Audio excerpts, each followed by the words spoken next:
Thank you, and thank you, Tristan. I mean, what a blessing to hear someone share a testimony and to be a steward of that testimony for all of us here and others that have heard God's work in your life, because I think that's a calling upon all of us to be a steward of what God's given us, because God has given us all that we have, as little or as much. It's a gift. All of it is a gift from God, and I think that we all should be stewards of that testimony, whatever that testimony is in your life. And Tristan, thanks for being an example to all of us today. I look at my time at Carolina very special because I dreamed as a young boy to play in the big leagues, and I went to high school thinking that it was just steps away from playing in a Division I college program and then getting drafted and playing in the big leagues. And when I got to Carolina, I didn't make the team. I wasn't recruited. I didn't know that you had to be recruited to make the team. I thought you could walk on. And so I was surprised to find that that was the case, and I didn't make it. And I was a student manager my freshman year. I played that summer in a semi-pro league in Daytona Beach, and thought when I went back to Carolina that I would try again to make the team as a sophomore. That didn't happen, and I played club baseball.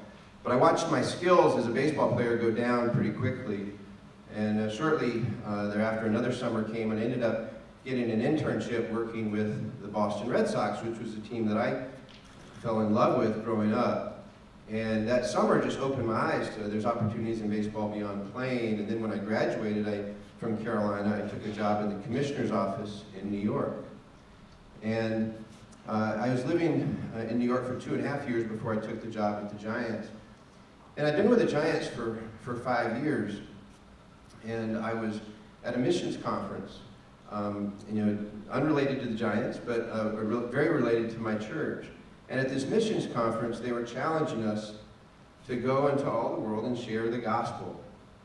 And as I prayed, I felt convicted, God, I want to honor your word. I want to do exactly what it says. I want to go into all the world and share the gospel. But how can I do that? I've got to go to spring training. And as I prayed, I remembered an 8-year-old boy, when I was 8 years old, a prayer that I prayed while I was at church. Having received Christ when I was 7, I was attending our church in Sudbury, Massachusetts, and a player from the New England Patriots came to our church and shared Christ at our church. And I'd never seen our church full before, but it was full that day because John Hanna from the New England Patriots was there. And being an aspiring baseball player, I thought, God, if you put me in the big leagues, I'll dedicate my career to you just like John Hanna. And I was thinking that'd be good for both of us, And I was very hopeful that God would fulfill that dream. And so there I am at this missions conference, and I'm praying, God, obviously I need to leave baseball. Where do you want me to go? Because I want to serve you in all the world. And I remembered that prayer of that 8-year-old boy. God, if you put me in the big leagues, I'll dedicate my career to you. And here I was. I had interned with the Red Sox. I'd worked in the commissioner's office. And now I was with the San Francisco Giants. God had put me in the big leagues. But then I realized I should have been more specific. Because I wanted to be a player in the big leagues. But God had put me in the big leagues in a different capacity. But at that moment, I realized it was an opportunity to serve God where I worked. But God, how do I do that? How do I dedicate my career to you in baseball? And how does that work? And I began praying. And as I sought God at that prayer, at that missions conference, I realized that I was going to spring training, but our camp of players was going to be full of players from the Dominican and Venezuela and Panama, and even a player from Japan. And I thought, maybe there's an opportunity to serve God with all of these people coming from around the world to spring training. And so as I prayed, I remembered a guy in our church named Henry. And Henry had challenged us in San Francisco to go on the streets and hand out Bibles around the city. And that was hard, and the Bible says for us to be courageous. Well, it was hard to be courageous in San Francisco, handing out Bibles, but we did. I mean, we went around the city and stood on the street corners and handed out Bibles, but I was like, I wonder if we could do that, if I could do that at spring training. Maybe I could get Henry. Henry had all these Bibles. Maybe he could get me some Spanish Bibles, and I could bring them to spring training. And I asked Henry, and Henry was like, absolutely. And so the day I got to spring training, that box was waiting for me. I don't know, 50 Bibles, 50 Spanish Bibles, and 1 Japanese Bible. And I knew it was a good idea when I asked Henry, but now that I was looking at these Bibles, I was a little bit afraid, like, well, how am I exactly going to do this? And so, day after day, I looked at that box, and I was afraid. I can't do this. But I thought, you know what, there's a major league player on the team that's a strong believer. Maybe he can give me some guidance. And so he said, so I went to him and I said, hey, I've got these Bibles. I want to hand them out to the Latin players. How do I do it? And he said, Bobby, you can't. You work in the front office. You need to think of some other way to serve God where you work. Because if you do that, players are very funny. You're going to become the butt of jokes. They're going to make fun of you. They're going to laugh at you. And you're going to be embarrassed. And you're a professional, and they're supposed to respect you, but they're going to show you the absolute height of disrespect. Don't do it. Oh, and I was so relieved. I was like, goodness, thank goodness I asked, because I would have been brutal to have tried to hand out those Bibles and then be embarrassed. And I knew my boss wouldn't like that, and I wouldn't like that, so I was like relieved. But every day I kept looking at that box of Bibles, and I was like, oh goodness. And one morning I was shaving, and as I shaved, I prayed. I said, God, could you help me help me get rid of one of these Bibles, or give away one of these Bibles today. Because I was thinking, if I could give away one of these Bibles, when I get back to San Francisco and Henry asks me what happened to the Bibles, I could say I gave away some of the Bibles. Well, I went to the ballpark that day and it was raining, so the players were kind of stuck in the clubhouse. And so I went down to the clubhouse and brought a lot of paperwork for them to fill out, and they were signing the forms in different parts of their rain delay work. And one of the players, Kevin Joseph, he walked by, and he's a pitcher, and he said, hey Bobby, I was throwing my bullpen yesterday, and at the end of the bullpen, the catcher, as we were talking, asked me, his name's Guillermo Rodriguez, he asked me, do you have any idea, Kevin, how I can get a hold of a Spanish Bible? He said, Bobby, so do you know how I can get a hold of a Spanish Bible? I was like, Kevin, I just prayed that God would help me give one Bible away today. I actually have some upstairs. And so I opened this box, and I'm like, I got to be more courageous. I can't be ashamed of the gospel. So I brought down 6 Bibles. I gave him one. I put the other 5 on my desk. And players walked by, we filled out forms, and at some point I forgot something, I had to run upstairs and get it. When I came back, those Bibles were gone. And I knew now what that major league player had told me. You're going to be the butt of many jokes. Players are going to give you a hard time, and now you're going to face the music. Well, so I started looking for those Bibles, trying to find them so that I would find them before someone found me. And I looked around, just trying to see if I could locate them and get them back and stuff them under the table. And as I looked, they were nowhere to be found. So I assumed someone had thrown them on top of a locker, so I began to work my way towards where I could see the top of a locker. And as I turned the corner, there was a circle of 5 players with those Bibles open, reading God's Word and sharing the love of Christ with each other. And I thought, I prayed to get rid of one Bible today, to give away one Bible. And God had taken care of all 6 Bibles. So I felt like, you know what? If Christ can do that, I can go get the rest of the Bibles. And I walked around that clubhouse and I gave every one of those Bibles to the Latin players, including the Japanese player that day. And all I did that morning was pray that God would help me give one Bible away. But by the end of the day, I'd given away the whole box. What prayer do you have in your heart? What resources do you have in your life that You're one prayer away from God blowing your mind. Blowing your mind.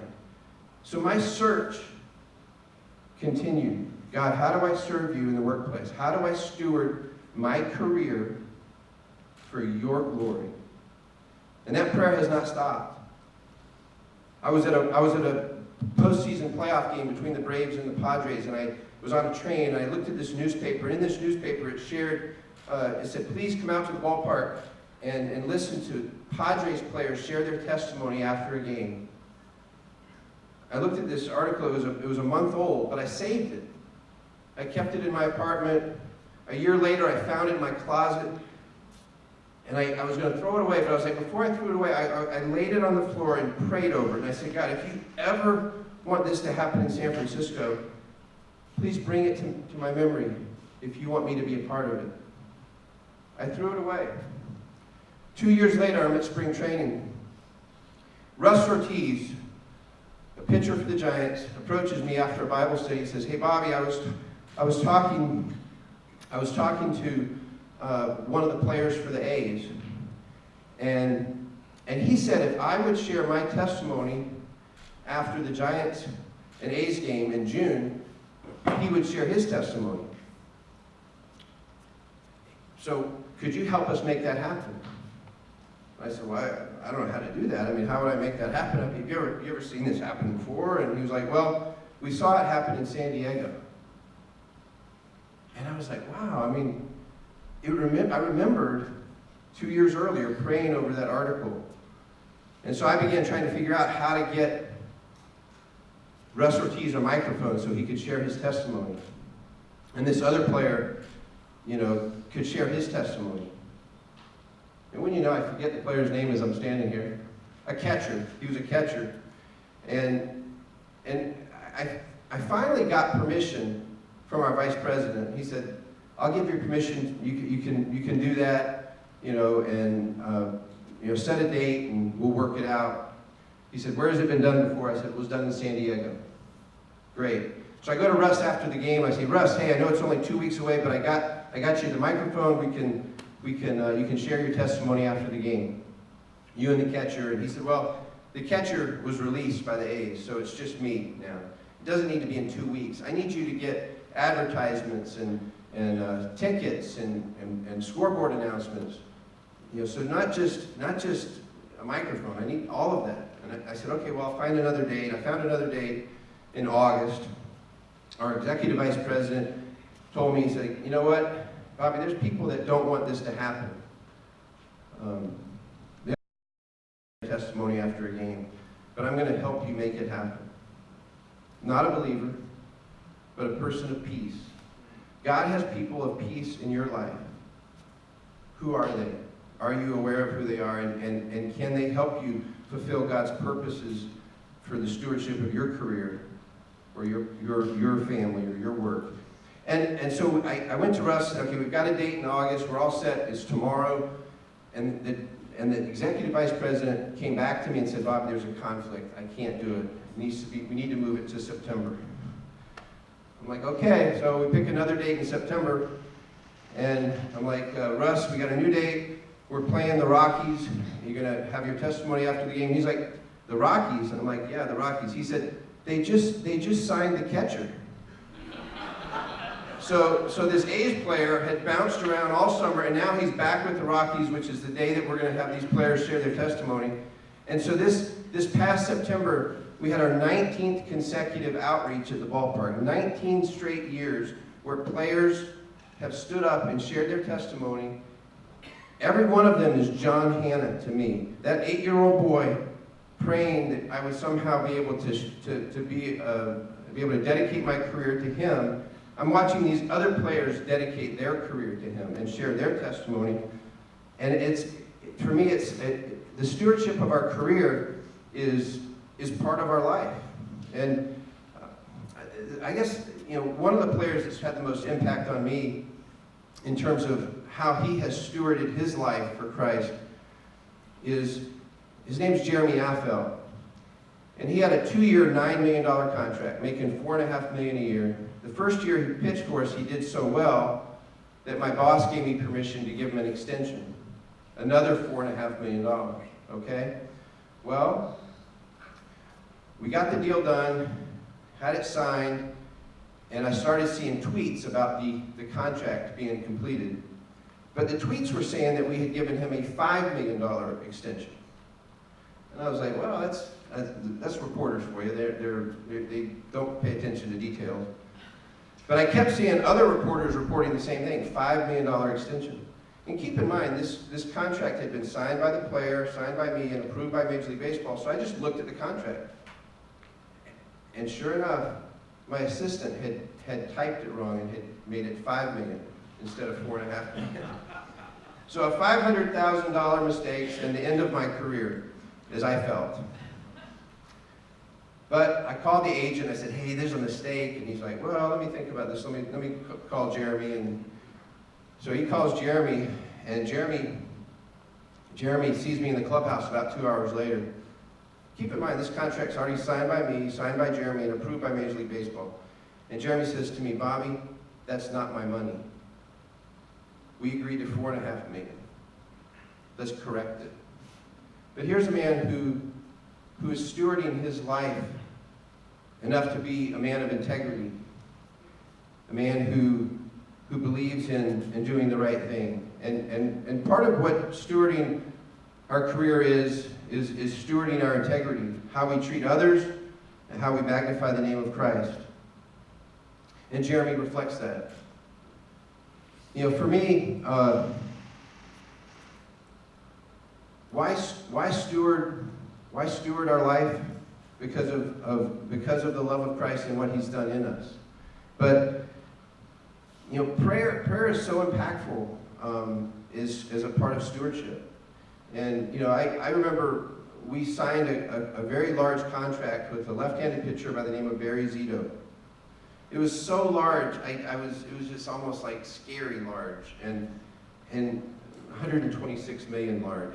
And so I was just concerned, and I just prayed. I said, God, I don't know what's going to happen with his performance, but somehow, if the Giants could win a World Series and Barry would come to Christ, this contract would all be worth it. Well, Barry Zito has finished his time with the Giants in 2012, and he just came out with a book called Curveball. He had a great left-handed curveball. And in his book, he talks about how he gave his life to Christ as a Giant. But not only did he give his life to Christ, his mom gave her life to Christ before she died. His dad gave his life to Christ. And his wife gave her life to Christ. And not only did we win one World Series, but we won two. Are you praying big prayers, or are you praying small prayers? No matter what my prayers have been, God has exceeded them. One Bible, one World Series, one salvation. Every time it's more, because that's the God we worship. We worship a big God who does big things, but we need to pray big prayers. What a blessing to be with you guys today and to hear the work of stewardship in the lives and the careers and the companies of so many people. Look and reflect back for yourself just your own stewardship, whether that's stewardship of time, stewardship of money, stewardship of your life, stewardship of your career, stewardship of your testimony. Make sure that you don't let yourself down, because God has big plans for you, and He can use you for many great things. One last area of stewardship that I have for you today is a few autographed baseballs. I didn't feel it would be good for you to have to listen to me talk and not have some stewardship of great Giant baseball players who have signed a few baseballs for us today. The first one is by a player by the name of Buster Posey. And I don't want anybody to take a Buster Posey autographed baseball and not know who Buster Posey is. That would be kind of bad. So I guess, does anybody know where Buster Posey went to college? FSU. Where is that? FSU. I think you ought to take the Buster Posey baseball. He went to Florida State.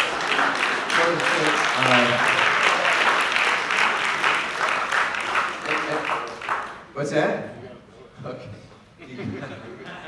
A future Hall of Famer, we hope, and a great Giant. We got a left-handed hitter who plays first base for the Giants. Whatever you do, don't have your children try to replicate his swing because it can't be replicated. But his name is Brandon Belt. Does anybody know what state Brandon Belt is from? Anybody know where Brandon Belt is from? Does anybody know whether Brandon Belt hits left-handed or right-handed? Does anybody know what position Brandon Belt plays? Oh, is there somebody that knew the answer? First base. There you go, Brandon Belt. So, I think you can do it. All right, now this last is another left-hander. And he's a pretty popular player, maybe even here. He almost came to college here. Who would you think this would be that almost came to college? Madison Bumgarner. You got him right here. Thank you, guys. Thank you very much.